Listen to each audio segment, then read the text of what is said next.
Okay. Hello, everybody. Welcome to Lens on Real Estate. Welcome to the studio today. It is Monday, February 27th, and we're still in Black History Month. We got one more day, but we are still in Black History Month. So before we get started with the show and our guests, because we have an excellent guest for you today, and before we get our guests introduced, let's talk a little bit about one person on this last day of, or at least the day before the last day of Black History Month. And on this day, a lady by the name of Charlotte E. Ray was an American lawyer. She was the first Black American female lawyer in the United States. Ray graduated from Howard University School of Law in 1872. She was also the first female admitted to the District of Columbia Bar and the first woman admitted to practice before the Supreme Court of the District of Columbia. Her admission was used as a precedent by women in other states who sought admission to the bar. So let's just give honor and congratulations and recognize and remember Charlotte E. Ray. And she was born January 13th, 1850, and she died January 4th, 1911. Kudos to Charlotte Ray. As I said, we've got a great guest lined up here today, and that guest, his name is Terry Talbert. And so we're going to go ahead and introduce Terry, bring Terry on into the studio. Terry Talbert, come on in. Well, Julius, I thought you were going to add him. Okay, let's get this other one out. Hello, Mr. Talbert. Terry Talbert is the Executive Director of the Economic Opportunity Authority, Savannah, Chatham County area. And Mr. Talbot has been the Executive Director there for well over 12 months now, but it's a lot with Mr. Talbot. He's been at the Economic Opportunity for quite some time. And Terry, if you remember, when I worked there, I once worked at the EOA. And Terry, can you believe that was 1982? 40 years plus years ago. 1981 is when I started there as a tutor counselor. And I worked there, a little over a year, but it was a very rewarding experience because as the tutor counselor, as I recall, I assisted young people in applying, or at least getting their GED. These people had dropped out of school for whatever reason, but they wanted to get their GED. And that's what my job as a tutor counselor was. We tutored them in various educational aspects to get them prepared to take that GED. And I enjoyed it. Very rewarding job. So, as I said, Terry is currently the Executive Director. But before we get into talking about the agency and, of course, Terry sharing with us his background and how he became the executive director of the EOA, we must talk about the man himself who served as the EOA executive director for 45 years, maybe more or less, but for 45 years. And that person is Mr. John Finney. And we're going to allow Terry, though, because Terry was more or less his right-hand man a good portion of that time. So other than Mr. Finney's family, what better person to talk to us about Mr. Finney before we get started and talking about what we want to talk about today with the current executive director. Terry, tell us about Mr. John Finney. Well, John was around before I came on as a staff member. He was educated at Savannah State and worked there for a while, and then went off to Atlanta University, and then came back to become the executive director. At that time, I actually was on the board as a teenager, and Charles McMillan, preceded him as the chief executive officer, and we had to take a vote on the board to determine who was going to succeed Charles. Charles had gotten a position in Reagan's administration, not Reagan's, but another president's administration to work with the Office of Minority Business Enterprise. And so it was between John Finney and another deputy director, and the board chose John Finney to lead the agency, at least on a temporary basis. And after about a couple of years, Charles McMillan did not come back. He was running the Office of Minority Business Enterprise under Richard Nixon. Okay. And then John became the CEO. At that time, he was in office across from Forsyth Park on Park Avenue. Then we ran into some financial challenges with Ronald Reagan when he became office and wanted to close the office down. And so we got together and decided to purchase the building on Anderson Street from the Board of Education. So he was instrumental in making certain that became a part of the community. And part of his emphasis was on college school because he was a Beach High alumni. And Beach High School, prior to going to on Hopkins Street, it was the first Beach High School. And of course, he took it under his wings and enjoyed that. He brought a lot of programs to the agency during his tenure. We moved Head Start on campus. We built a brand new building. We also had a paper recycling plant, the first one in the city. We worked with a for-profit partner, and eventually we sold it, got out of the paper recycling program. He also, during his tenure, he created a program that you were in for high school dropouts to help them get their GED, a community gardening project, and of course brought in a lot of well-known people from around the world, including the Black First Miss America. He brought in Miss Jameson, who was the first female astronaut, brought her to the city of Savannah. He brought in a Black judge that was on TV. So John did a lot in the community, and he worked very diligently to work with other agencies in the community. So during his tenure, he brought a lot of activity to the agency, but he also allowed staff, including myself, to do some very creative things in the community. And did you mention, or did I miss that, Mr. Finney was also instrumental with the MLK observance coming or in Savannah, getting started in Savannah, along with Reverend Benny Mitchell. Is that correct? No, actually, it was before Benny Mitchell. He actually started the first Martin Luther King celebration at EOA, brought in people from across the community, from all races and nationalities to recognize Martin Luther King, even before it became a national state holiday. Yes. He also worked with the sickle cell anemia program. That was the first program that was in Savannah, coming out of our office to help African Americans who suffered with that debilitating disease with the blood. And so John Finney actually started at working with Memorial Health and eventually ended up at Memorial Health. Wow. Because I recall Savannah was definitely one of the very first to observe MLK Day, even before Atlanta really got into it. Savannah was observing the MLK Day. So thanks to Mr. Finney for having that foresight and thought to get that started here. Well, he was the very first.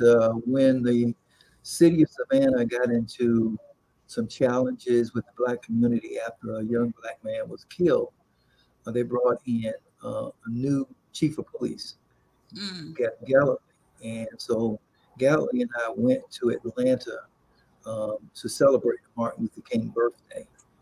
So he was always first in trying to get things going and to bring people together in the community. That was what John was about. So you and he worked together about how many years? Many years. You could say I was the boss in the earlier days because I was on the board at 16 or 17 years of age, and we of course voted as a board to make him the permanent CEO of the agency.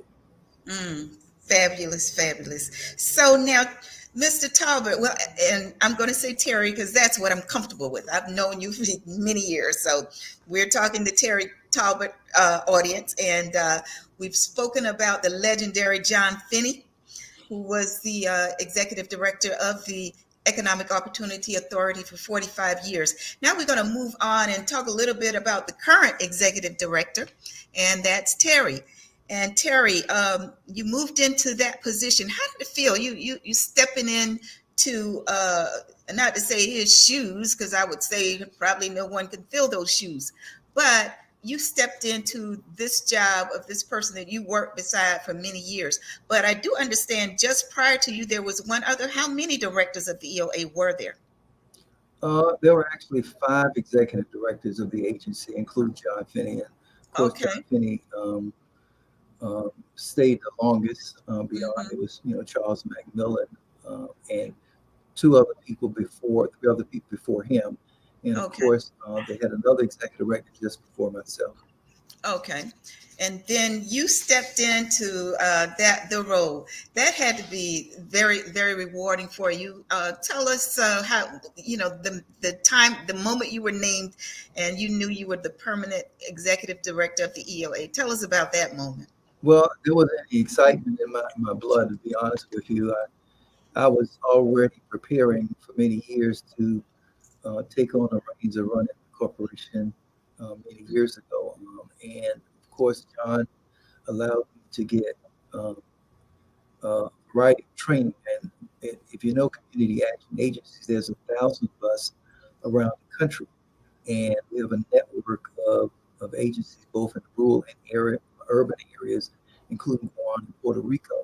And so I did an internship in Washington, D.C. with our lobbyists for almost 6 or 7 months that John allowed me to do that. So throughout my career, there was a great deal of training. Plus, I enrolled in the first public administration program at Savannah State to train several of our peers, including the now county manager, Michael Kegler, his wife, who's at the Board of Education, Gina Taylor, and several other people. And at that time, we were realizing that there was going to be some changes that were going to be happening in the community. And Savannah State made certain that they created a cadre of people to be prepared to take on leadership roles in this community as African Americans. Okay. Now, as far as the job you held prior to you becoming the executive director, because you held that position for a while, and that was deputy director of housing and economic development. And part of the reason why, we certainly wanted to have you on the Lens on Real Estate program or in our studio. But tell me about that position and what were your responsibilities as the deputy director of housing and economic development?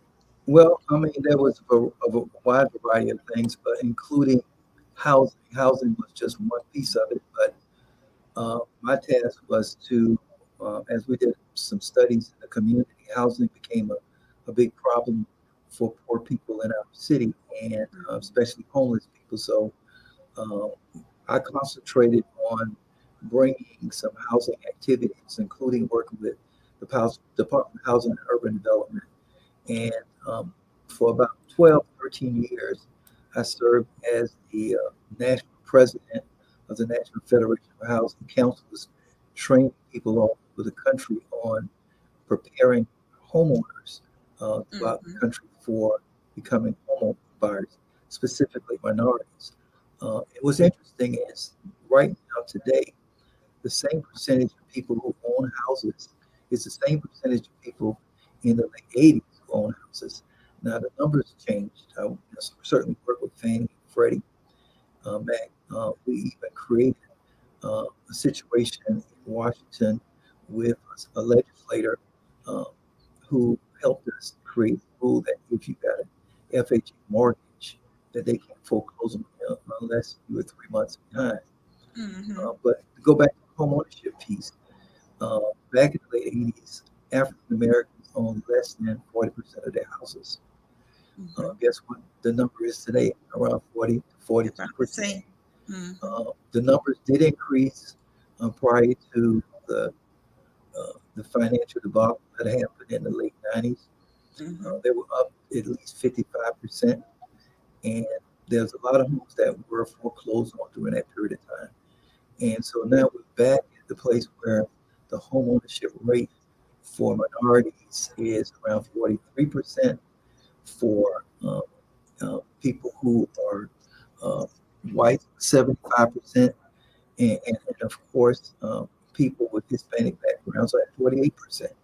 Mhm. Now, if you know, the FHA just recently reduced the mortgage insurance rate from 85% to 33%, so that homeowners can, of course, not have to pay so much for the mortgage insurance premium. Mm. Okay. Actually, that takes effect on March 1st of this year. Okay, so then the housing aspect, that's one of the services that the EOA offers. And let's just review the services that the agency does offer other than housing, because that's our main issue today. But what are the other services that the agency offers to the community? Well, I would like to call it, we have a one-stop shop. Of course, one of our oldest programs is our Head Start program. Mm-hmm. It was Yes. around when we opened the doors in 1965. It's called, we have Early Head Start and Head Start. We started at the ages of 6 years of age and go all the way up. And we serve, this year we can serve up to 600 children. We're actually changing that. We're going to reduce the number of kids that we will be serving down to 425. And That's one of our largest programs. We provide quality childcare. All of our teachers have to be certified, at least in early childhood development, or get a CDA. And Right now, we're actually taking applications for children to come into the program. And like many places, including the Board of Education, we've had a very difficult time hiring people. As we speak today, we're below. We have 20 positions that are open, and beginning March 1st, we're increasing the salary and wages for the teachers that we have up to $21, $22 per hour. Are Uh, those listed on your we website pay now? for uh, free dental, free vision, and we pay 80% of healthcare. That's one Okay. of our programs. Several other programs we have, including some housing programs. We have the Tom Austin House that we developed several years ago. Rick Brown, who is the manager of that project, we provide housing for formerly homeless families with children. We provide Mm-hmm. 12 apartments for those.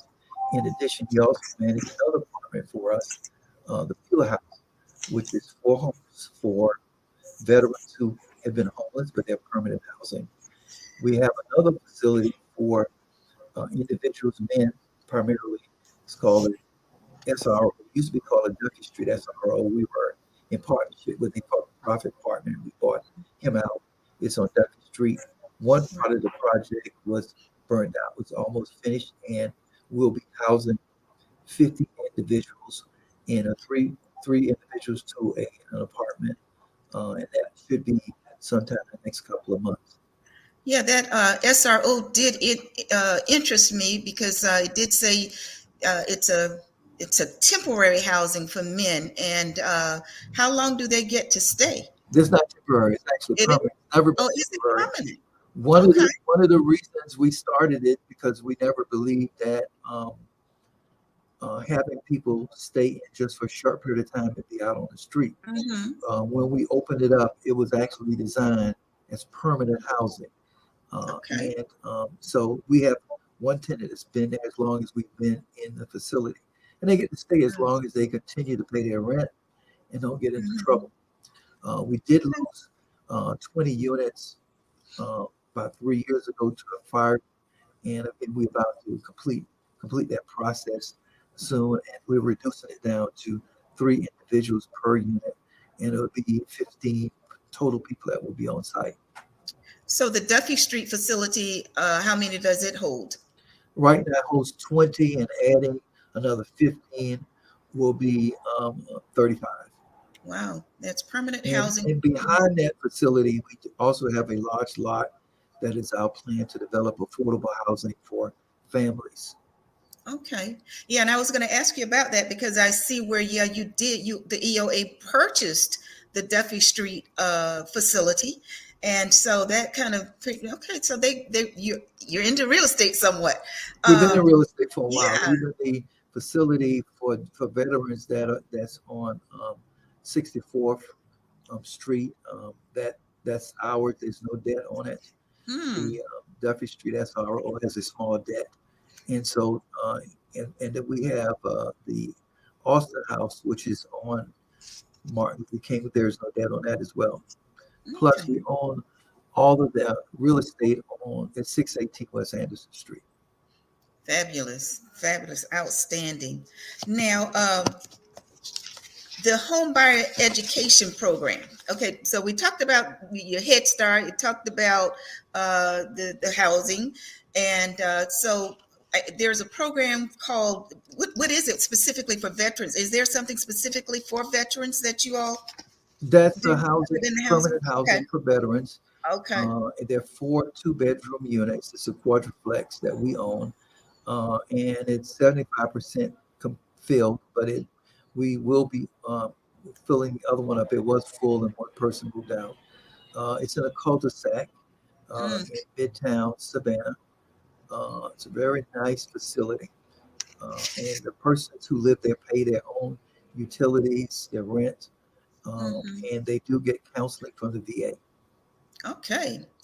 Now, what about this grandparent retired and senior volunteer program? What's that about? Well, RSVP, Retired Seniors and Volunteer Program, and Hmm. the Foster Grandparent Program are 2 different programs. The Foster Okay. Grandparent Program is designed for low-income seniors. They're given a stipend to work in Head Start, other daycare facilities, and at one point they were working in the public school system Okay. until COVID happened. They also volunteer in different other location hospitals. They're given a stipend, and our oldest volunteer is 94 years old. Wow. But Now he's a World that's War II veteran. outstanding. Outstanding. Now, Terry, I think it's time for us to do a commercial. Okay. So we're going to take a brief break for that commercial to step on in here.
Okay, audience, we're going to continue our talk with the Executive Director of the Economic Opportunity Authority, also known as the EOA, and that is Terry Talbert.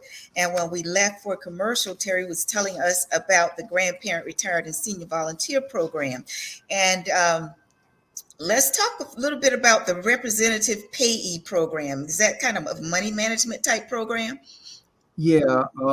When I think Bill Clinton was president, he changed how we do business in public with the welfare office. It required people who were on public assistance to, after so many months, to find work. And of course, there are 2 things that happened with us. We started a program working with mothers who were on um, welfare, but more importantly, they asked the Department of Family and Children Services asked us to manage funds for people who were receiving Social Security, SSI, and veterans money. Mm-hmm. And what we were finding out when we started this program, we said, listen, we don't mind helping those 3 or 4 families. And in Then it became 5 and 6 and 7 and 8, 10 and 11 and 12 and 13. And what the program does is it provides financial literacy and money management for people who have a problem with managing their money, or that the courts have said that the families can't manage their money. When we started the program, we had many of the people who were on Social Security and SSI and some veterans who had people who were actually taking advantage of their money, not necessarily their family, but businesses. We had vendors and business owners who would loan people money and would take their whole check. And so when we started it, part of our responsibility was to ensure that we paid the basic needs of the individual first. And so when we started it, many of the small store owners, which were primarily non-Black, who were taking advantage of many very poor families and individuals in the community. So they would call us up and say, well, Terry, so-and-so owe us some money. But what you going to do about it? And I said, nothing. I said, you're in a high risk business, and so you just lost your money. And because we had to pay a light, gas, and water bill with the funds and make certain that they had food to eat. And so what transpired was many of those vendors started dropping off, and very rarely do we get any of those individuals or those companies taking advantage of those individuals who were losing their Social Security and SSI money to vendors. In addition, we were working with individuals in the community who had expertise in providing housing for some of our clients. And we've had to take people out some of the houses that they were living in. But the challenge has been always that there's not enough available affordable housing, especially for individuals who are on SSI. And SSI is not based on money that they earn, but based on their needs. And right now it's roughly around $900 a month. It's very difficult to find housing for anybody with that kind of money. I mentioned one of the questions I had was about collaboration. So I would imagine. Can you hear me? I can hear you now. Can you hear me? Okay. Yeah. One of the questions I had was talking about collaborations and the EOA. What are some of the major collaborations? I'm sure the city of Savannah, you talked about affordable housing. So what are some of the other collaborations? Collaborations change from time to time, but we do have a collaboration with the health department with Head Start. We have a collaboration with some of the banks, including SunTrust, Truist Bank, and Wells Fargo. We have relationships with those. We have relationships with many of the hospitals, both Memorial and St. Joseph Hospital. We have relationships. We do have a relationship with the City of Savannah and Chatham County government. As on the list, there is a great number of them. We have a relationship with Savannah State College, with Armstrong State College, Georgia Southern, and some of the other educational institutions. And of course, we have relationships with many attorneys in the community, as well as real estate companies who come in and help teach some of our home buyer education classes. Oh, great. And we're going to get into that one. I see there are 3 federal agencies, again, self-funding from a variety of sources, but 3 of them were listed: the U.S. Department of Health and Human Services, U.S. Department of Agriculture, and the Department of Housing and Urban Development. So these 3 federal agencies, how does that funding happen? Well, let me just say this. Most of our funding for our agency is from the federal government. Okay. Some of which go through the state of Georgia, but in terms of funding locally, I would say less than 1/2 or 1% of our money comes from local governments. Now, the only exception would have been the Chatham County government, when COVID was going on, gave the agency $2 million to help families who were experiencing evictions, and we helped roughly 689 families in Chatham County. And we were able to dispense that probably within less than a year. Okay. But most of our money, the $18 million that we had last year, comes from the federal government or the state government. HHS funds the Head Start program. Mhm. It also funds Community Services Block Grant, which goes to the governor's office and comes to us. And that money is used for a variety of programs, including our housing counseling program, our workforce development program, to help us manage the representative payee program, to develop our board, Mhm. and some other programs. We do help with some rent, some utility assistance. We get roughly about $1.5 million to $2 million through the state, from the federal government, and Health and Human Services to help pay with utility bills. We get very little funds from the local government in terms of helping people in this community.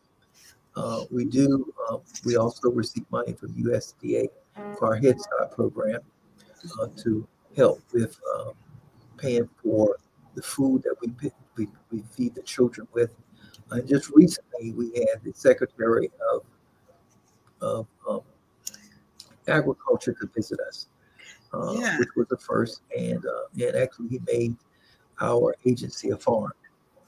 that was So that. we receive money from USDA to do some stuff. We do have our foster grandparent program and retired senior volunteer program. We do have a garden outside to help seniors grow food that they can use and take home.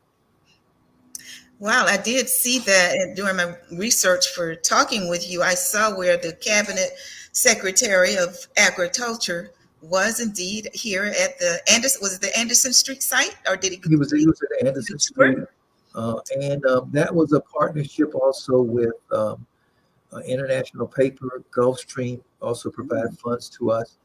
Okay. And both of those, including Home Depot, help provide funding.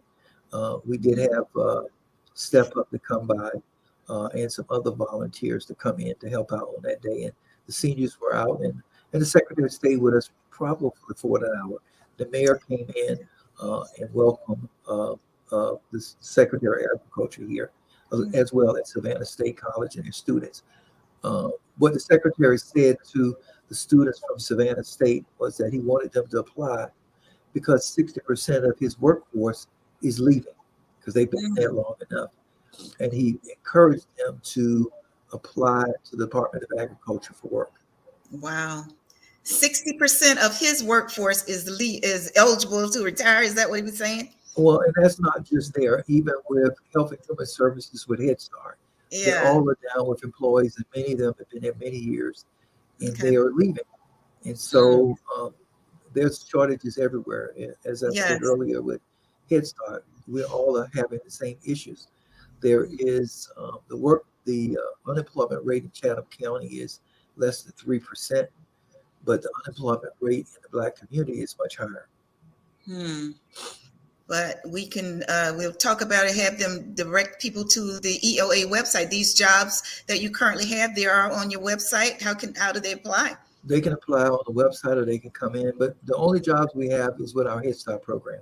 Our Okay. other programs are fully employed. Okay. Now, the EOA board of directors, you do have a board of directors. How is that? What's the makeup of your board of directors, and what are the terms? Do they have term limits? Well, let me just say, let me go back when Lyndon Johnson created the Office of Economic Opportunity in 1965. And one of his primary missions was to ensure that poor people had a voice in things that occurred to them. And one of the things that happened when he became the president, he said this one thing I always remember. He said, "What good is power if you can't use it?" And Mhm. if anybody know a little bit about Lyndon, he was also a school teacher. And the only two races of people in the community in which he worked at the time was whites and Hispanics or Mexicans. So when he became president, one of his biggest jobs and one of the biggest things he wanted to do was reduce poverty in America. And Mm-hmm. so one of the requirements for the money that came to all these agencies around the country was that you had to include poor people on the board. Uh, a funny thing happened on the way to open it up was that poor people started believing all of this and created challenges for many communities around the country. And so it was changed that now that local governments and the private sector, along with the poor, would have to be on the board. So a third of our board members are selected from organizations in communities where there's a large percentage of poor people in their communities. So we Mm-hmm. only have 15 board members. One third of the board comes from local government. And when we first started, they came from both just the city and the county, but they can come from Pooler, Port Worth, or from Bloomingdale, unincorporated county. And then the other third comes from entities like International Paper, Gulfstream, churches, and fraternities and sororities. And so Okay. right now our board is comprised of 15 board members, and their term is 5 years. They Mm-hmm. can certainly serve more term than that if they choose to do so, but right now that's what the board is made up of. If they Okay. come from low income citizens, they have to be voted on by the people in those neighborhoods to recommend them. The board of directors make a decision whether or not that person sits on the board or not. Okay. When they sit on the board, they have to sign off on a conflict of interest, making certain that there's no conflict between them and making decisions for this corporation. Okay. Now, is the EOA unique to Savannah, or how expansive is the EO Economic Opportunity Authority? There are actually 1,000 agencies like ours around the country, Okay. and our national group is called the National Community Action Partnership. We also have um, a, uh, a legal arm called the National Cap Law, which is in Chicago.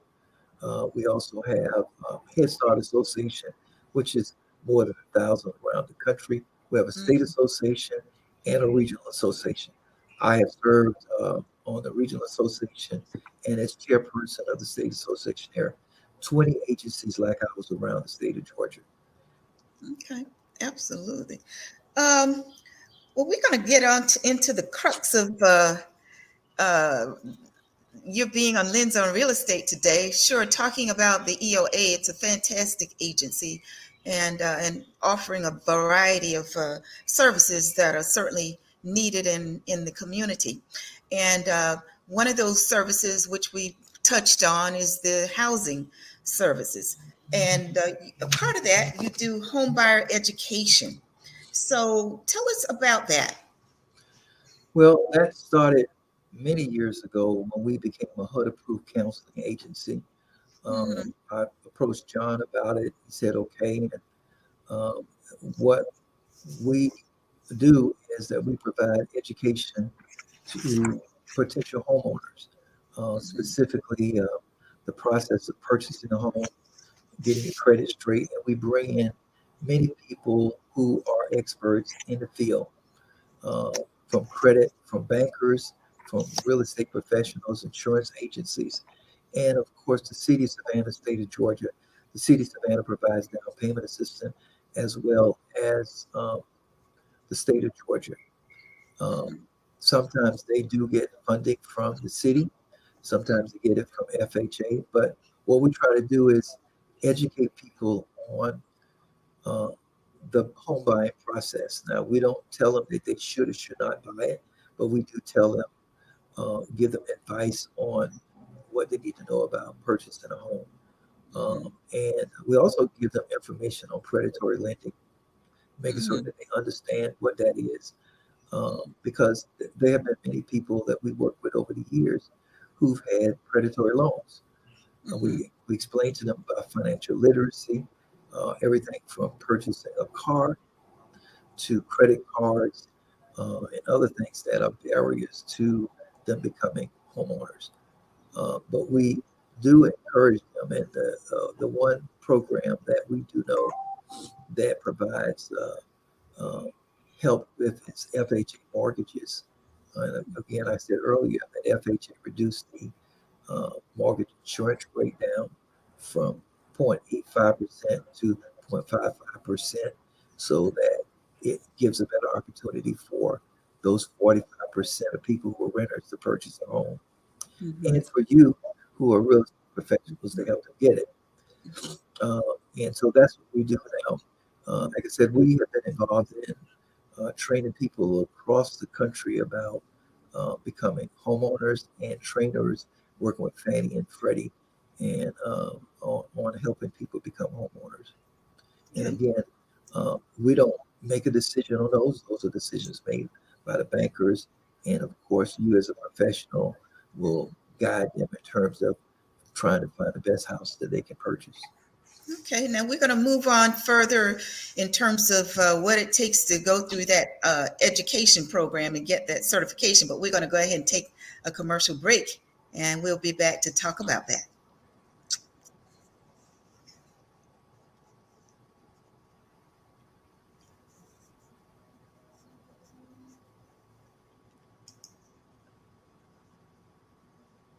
Are we ready for the commercial?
Okay, we're back audience, back again with the Executive Director of the Economic Opportunity Authority, Terry Talbert. And Terry was going to finish off talking. We're talking about the housing services of the EOA, and we got into conversation about getting the certification for, or at least once you participate in the educational portion, that certification. So what does it take to get that certification, Terry? Well, what we do is we provide information to the consumers, and what they do is they get a certificate once they complete it. The first part of the class is about credit, getting your credit straight. And we have a person to come in and tell them about what they need to do to get their credit straight so that they can be prepared to purchase a home. Now, we do know that many people come into the class, they have no idea about what their credit is about. And so prior to them coming, we'll send them information and get their free annual credit report so they can have that available so that we can look at it.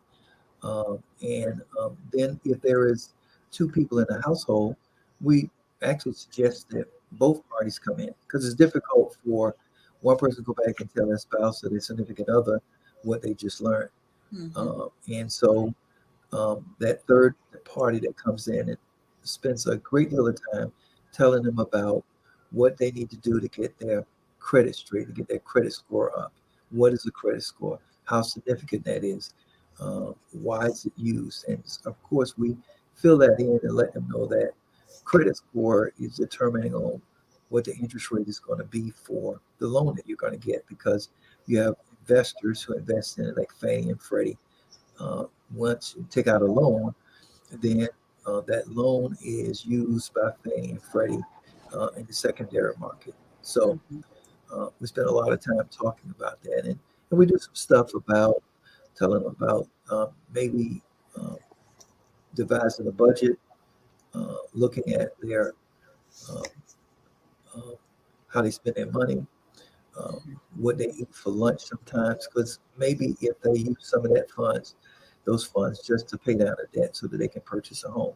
Now, we also spend a lot of time talking about the fact that in Savannah, and this comes in part of my being on the Tax Assessors Board that investors who own property don't get a reduced rate on their taxes as do a person who owns their primary residence.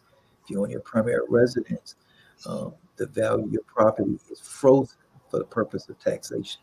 Mhm. Now, an investor who may have the same property as the next door person who owns their property, and the value goes up, then that investor has to raise the rent for that person that lives in that house. Mhm. The only exception is those people who live in subsidized housing. Once that class is completed, then the next class is the lender comes in and explains the process that you have to go through in order to get a loan from them, whether it's FHA, VA, or conventional. And they explain the variances between those three programs, including Farmers Home Administration. Mhm. The real estate agent comes in too as well and spend a great deal of time telling them about when you apply for a loan, when you fill out an application, and you submit your bid to a real estate professional, what that process is, what they need to do, and all those other things. And then finally, we do have an attorney and insurance industry person comes in and tell them about when you go to closing, what happens, and the insurance that you need to have once you purchase your home. And of course, our staff fills them in on what you need to do once you move into your home and things that you need to do in terms of applying for homestead and other things that are necessary to become a homeowner. Okay. And again, I'm a realtor and affiliated with Scott Realty Professionals. And I know that the brokerage, Sabria Scott is the owner of that brokerage. And I know we've done that on occasion, come in and speak to the participants in terms of the home buying process. Very, very interesting. And just, again, a service that's needed and very rewarding to do. So, and that's kind of how we are going to be talking about the housing fair that's coming up, which other realtors as well as Scott Realty Professionals get to sponsor and participate in. So the housing fair is coming up April 1st, is it, of I this year? think that's what it is. You know, I Yeah, haven't been in on that meeting. yeah, Saturday, April 1st. And I know it's from 9 a.m. to 1 p.m. on that day.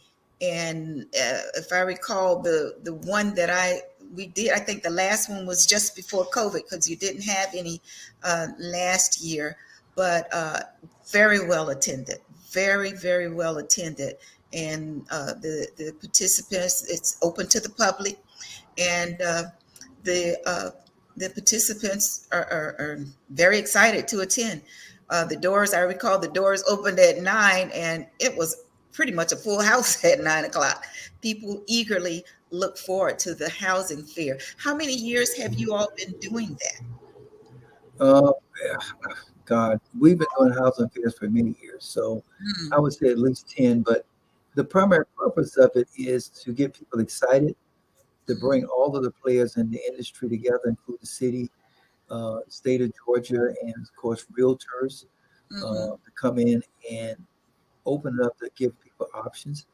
Um, but we know that Saturday is a strange day for people because it's their day. But if they want to learn about becoming a homeowner, that's the place to come.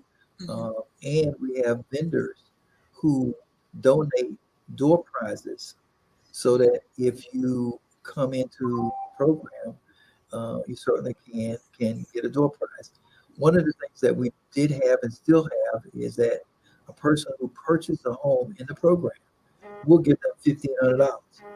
Once mm, they decide to buy that house, it's not $1,500 to them, but it is a certificate to Home Depot to buy things in their house. So we're encouraging them uh, uh, to do the best they can to find a way to purchase a home, and all the people that'll be there really are there to help you or help people who are interested in purchasing a home. If you're a young person, if you're 18 years of age and older, you've been working for at least 2 years, you qualify. Don't buy a car first. What you want to do is buy a house first. If you buy a car, what you'll learn is that if you buy a car, it may prevent you from getting that house that you need. Mm-hmm. Lenders use what they call debt to income ratios. And of course, if you make $2,000 and as a gross income for the month, and you multiply that times 30%, you can determine how much money, that's $600 a month, that the monthly payment will be. So somebody will sit down and share that with you. Now you could buy a house, you could buy a car after you purchase your home, but the whole key is getting your house. Getting the That's home. what you want. Getting the home. So that is definitely the key. Getting people interested in purchasing their own home. We understand people do have to rent. This one thing going on now, just getting some affordable places to rent as well. Well, But that's part of the things that we talk about. We tell them, listen, rents are going to continue to increase. mhm, The city of Savannah has just passed a thing to allow developers to pay a lot more money to build houses in the city, except for affordable housing. And mm, so, um, if you're living in a house and the rent is $1,000 a month, you can rest assured next year it's going to go up. That mm. same house, if you put your effort in it, you can purchase a home. And that's what the home buyer fair is about, to teach you about the possibility of purchasing a home. And it does take some effort on everybody in the household to make that happen. Right, right. Is there a way, any activity or action going on to get the male more involved in taking that home buyer education program? Well, Because we do get males to come in, and mhm, not as many as we would like to see, but yeah, they do come in. yeah, And when their significant others come in, we encourage them to have them come to the meetings, and some of them do. yeah. One young man that came in some years ago, not only did he purchase his house, but he found a way to purchase some apartments so he could make some money off of it. So part Mhm, of this is not just your own house, but also finding a way to invest your money into purchasing a home. And of course, realtors do more than just provide uh, information on you becoming a home yourself, but they also do help you with investing in other properties as well. absolutely. Now, before we go, Terry, you mentioned that well, we didn't even mention it, but you brought it up. You are on the tax assessor board, but you are the chairperson of the Chatham County Tax Assessor. So you're certainly, a viable person to talk about that. And you did mention it. So tell us about your chairmanship with the Chatham County Tax Assessor's Office. Yeah, I've been on the Chatham County Texas Assessors Board for several years, Mm, and it is a requirement by the state of Georgia. It is a legislative requirement that all counties have a tax assessors board, and their job through the staff, not ours. We just set policy, but to determine the value of all the real estate, both personal and real, in the county. The persons who sit on the board is five of us, and we determine the digest. The digest means to determine the value of all the real estate property and personal property in Chatham County, including airplanes, hotels, motels, whatever it is. Then it's sent up to the State Department of Revenue, and they approve the value of these properties. Now that's done so that the city, the counties, the Board of Education determine what your taxes is going to be. If you mhm, own your house in Chatham County, we're one of three counties that your property values are frozen for the purpose of taxation. It doesn't mean that your taxes doesn't go up.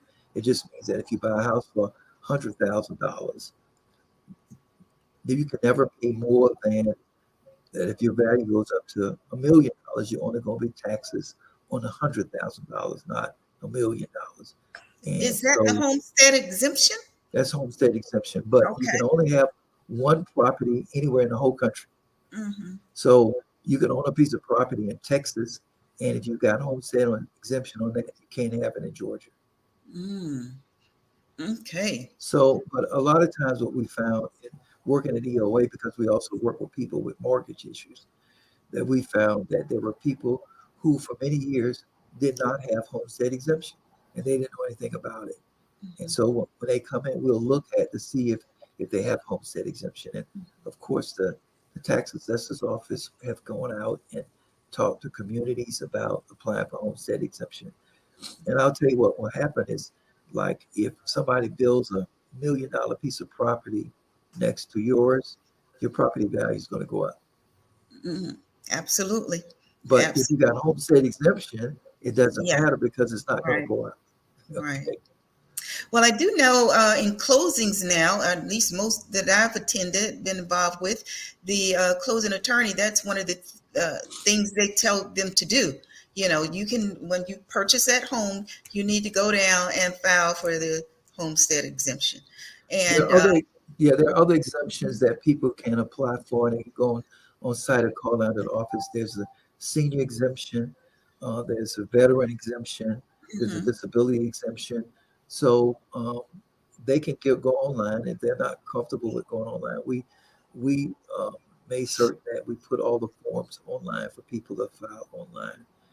Now, the tax assessor's office has nothing to do with collecting taxes from anybody. We just set value. Do just the VAT. I got you. And the determination of what your taxes is going to be is determined by local governments and the Board of Education. Well, Terry, it has been great talking with you, a wealth of information. I had more questions, but you know what? We're going to have you come back another time and talk about it, because it's been an hour. It doesn't seem like it, but it's been an hour. And we do want to remind people that the EOA, the Economic Opportunity Authority, is having that housing fair April 1st of this year. And it's from 9 o'clock to 1 o'clock, 9 o'clock a.m. to 1 o'clock at the Anderson Street facility. What's that address, Terry? 618, but it's to our newest building where the Head Start facility is. You come in on Anderson Street, and they'll come in, and you have to be present to win. If you leave, you do not get the big prize. And it is a big prize, and we won't tell you what it is. You got to come and get it. Yeah, we got some big prizes. We definitely do. And we just want to mention Mona Clark, who is the person at your facility that kind of coordinates all of this. Yes, she's the home buyer education coordinator. Okay, great. She's out this week, so that's why she's not here. Okay. Well, thanks so much, Terry. All right. Thank you for having me. Okay. So everyone, our audience, thank you for joining us today, and come back, talk to us next week in the studio of Lens on Real Estate. Bye-bye.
I like that.